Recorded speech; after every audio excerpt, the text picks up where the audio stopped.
Time लगा के पढ़ते हैं, पेपर नोट्स लेवल का सवाल नहीं आता, बेसिक सा सवाल आएगा, छोटा सा सवाल आएगा, छोटे से रूल पे एक छोटा सा सवाल आएगा, तो बस पढ़ना है, उतना ही टाइम देना है, उससे ज्यादा उसको देने की जरूरत नहीं। आइसोमेरिज्म कोई कलेक्टिव कहीं पर टॉपिक नहीं है। एनसीईआरटी में थोड़ी सी जगह दे रखा है स्टीरियो, तो उसने जैसे स्टीरियो में ऑप्टिकल वाला पार्ट 12 एनसीईआरटी के फर्स्ट टॉपिक में दे रखा है, ज्योमेट्रिक हाइड्रोकार्बन में दे रखा है, कंफर्मेशन भी हाइड्रोकार्बन में दे रखा है, स्ट्रक्चरल आइसोमेरिज्म जीओसी में दे रखी है, तो कहीं कलेक्टिव नहीं है। तो जब 45 का पैटर्न आता था तो आइसोमेरिज्म के तो 3 साल से सवाल भी नहीं आ रहे थे, और जब 50 वाला पैटर्न बना तो आइसोमेरिज्म टॉपिक के लिए सवाल बन गया, तो इन फिर से सवाल आने लगे।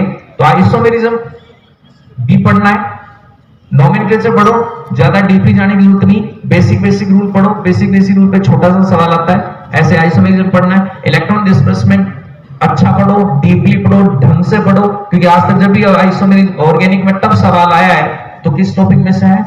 इलेक्ट्रॉनिक डिस्प्लेसमेंट में। रिएक्शन पार्ट नोट्स को कवर करो, नोट्स पढ़ो, जो मैंने पढ़ाया है वो पढ़ो। यस और नो? इसमें एक एडिशनल काम ये कर सकते हो, अपनी एनसीईआरटी आप खोलो और एक पेज लो, एनसीईआरटी खोलो और उस पेज पे एनसीईआरटी में जो रिएक्शन है उसके नाम लिख लो। रिएक्शन नहीं लिखनी, रिएक्शन के सिर्फ नाम लिख लो। लिख लिए?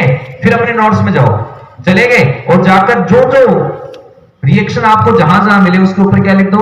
एनसीईआरटी। अब पढ़ना तो पूरा कंटेंट ही, नोट्स तो पूरे पढ़ने तो वही है, प्राइमरी चीज तो वही है, उसी को पढ़ोगे, लेकिन जो रिएक्शन एनसीईआरटी की है वो उसके ऊपर क्या लिखा होगा, तो आप उसको पढ़ोगे, थोड़ा डेप्थ देके पढ़ोगे, थोड़ा एक्स्ट्रा टेंशन देके पढ़ोगे, और जो चीज अपन एक्स्ट्रा टेंशन देके पढ़ते हैं वो चीजें याद रह जाती हैं।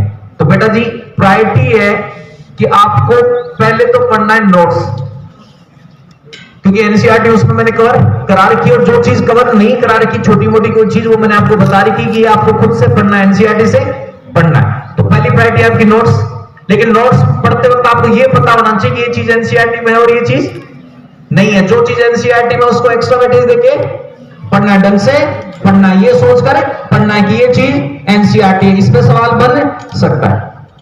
तो सीधी सिंपल सी बात है, नोमेनक्लेचर नॉर्मल पढ़ना, आइसोमेरिज्म नॉर्मल पढ़ना, डिस्प्लेसमेंट डीपली पढ़ो, रिएक्शंस सारी पढ़ो, जो नोट्स में सब पढ़ो, लेकिन उन रिएक्शन को एक्स्ट्रा वेटेज दो, एक्स्ट्रा टेंशन दो, जो रिएक्शन किसमें है? एनसीईआरटी में। अब तुम्हें कैसे पता चलेगा कि एक्स्ट्रा वेटेज किसको देना, एक्स्ट्रा टेंशन किसको देना, एनसीईआरटी में कौन कौन सी है? उसके लिए एक बार तो एनसीईआरटी पलट कर देखनी पड़ेगी रिएक्शन की कौन कौन सी, और जो रिएक्शन एनसीईआरटी में है उन पे अपने नोट्स में जाके ऊपर लिख दो एनसीईआरटी, और उनको वेटेज देके पढ़ते रहो। एनसीईआरटी आपके नोट्स में वो आपको मिल जाएगी, सारी मिल जाएगी, आपको वेटेज एक्स्ट्रा टेंशन लेने की जरूरत नहीं। और जो चीज लाइनें एक्स्ट्रा है वो मैंने आपको बता दी थी कि ये चीज एक्स्ट्रा है। Biomolecular polymer chemistry in everyday life और एनवायरमेंटल केमिस्ट्री, ये 4 टॉपिक आपको यो एनसीईआरटी से पढ़ने। जब तब सवाल आते थे तब भी ये सवाल कहां से आते थे? इसके एनसीईआरटी से। तो नोमेनक्लेचर आइसोमेरिज्म नॉर्मली पढ़ो, डिस्प्लेसमेंट डीपली पढ़ो, रिएक्शंस नोट्स से पढ़ो, पूरी पढ़ो, लेकिन उन नेक्स्ट रिएक्शन पे वेटेज दो जो रिएक्शन एनसीईआरटी में। केमिस्ट्री बायोमोलिकुलर पॉलीमर और केमिस्ट्री एवरीडे लाइफ किससे पढ़नी है? एनसीईआरटी से। आपके साथ ये बहुत होगा, आपके सामने डीटीएस में मान लो 4 टॉपिक है, अब आप क्या करोगे? कई बच्चे क्या करेंगे, 2 टॉपिक ढंग से पढ़ लेंगे, 2 को पढ़ेंगे नहीं। मत करना, ऐसी पढ़ाई मत करना।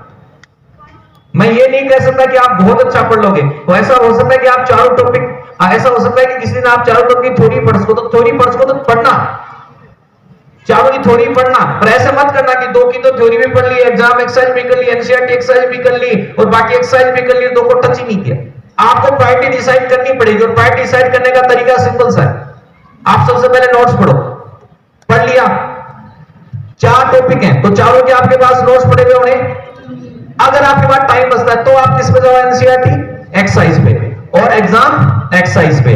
तो थ्योरी आपको लगता है कि यार मैं तो 2 टॉपिक की थ्योरी भी पढ़ लूंगा, मैं तो सिर्फ थ्योरी पढ़ पाऊंगा, तो पढ़ पाओ तो सिर्फ थ्योरी पढ़ो। फिर किसी को लगता नहीं यार मेरा तो ढंग से पढ़ा हुआ, पहले ढंग से पढ़ा हुआ। देखो मन में सबके सेलेक्ट होने की सबके मन में हक है सबको, बस उसके लिए सबको पढ़ना पड़ेगा, लेकिन सबका काम करने का तरीका अलग अलग होगा। मान लो मैंने बहुत अच्छा पढ़ा हुआ है तो मेरे को थोड़ी ज्यादा पढ़ने में टाइम नहीं लगेगा, मेरे पास टाइम है एनसीईआरटी एक्सरसाइज करने का, मेरे पास टाइम है एग्जाम एक्सरसाइज का, मैं करूंगा। पर मान लो मैंने बहुत अच्छा पढ़ा नहीं हुआ है, तो इसका मतलब ये थोड़ी है कि मेरी पहली लुटिया डूबी है तो मैं आगे भी डूब पाऊंगा, आगे भी तो मैं पढ़ सकता हूं ना। और उसके लिए हो सकता है कि आज इतना टाइम नहीं हो कि आप एग्जाम एनसीईआरटी एक्सरसाइज वगैरह पे जाओ, तो आप थ्योरी पढ़ के आओ। यानी प्रायोरिटी डिसाइड करनी पड़ेगी, और हर आदमी की प्रायोरिटी अलग अलग होती है। मान लो मैंने एवरेज पढ़ रखा है, नॉर्मल पढ़ रखा है, ठीक पढ़ रखा है, अच्छा पढ़ रखा है, तो मेरी प्रायोरिटी इतनी सी है कि मेरे पास 4 टॉपिक आ रहे हैं तो चारों की थ्योरी पढ़ूंगा, और उसके बाद मैं क्या करूंगा, एनसीईआरटी एक्सरसाइज और एग्जाम। बाकी मेरे को एक्सरसाइज पे जाने की जरूरत, बोला ना गुरुजी मैंने तो ढंग से पढ़ा था, खूब पढ़ा है, मेरे को तो थ्योरी भी याद है। तो मैंने कहा भाई तेरे को थ्योरी याद है तो एग्जाम एक्सरसाइज भी कर, एनसीईआरटी एक्सरसाइज कर, बच्ची हुई एक्सरसाइज भी कर, तेरे मन में है उतना काम करे उतना ही कम है। पर तेरे को प्रायोरिटी का पता होना, ऐसा मत करियो कि एक टॉपिक में पीएचडी कर ले, दूसरे में इग्नोर। 4 टॉपिक है तो चारों पढ़े हुए होने। अगर तेरा इतना टाइम है कि चारों की थ्योरी पढ़ सकता है तो चारों की थ्योरी पढ़, और तो अगर ठीक पढ़ा हुआ लगता है कि चारों की थ्योरी पढ़ने के बाद भी मेरा टाइम बचता है तो चारों की थ्योरी पढ़, चारों की एनसीईआरटी एक्सरसाइज कर।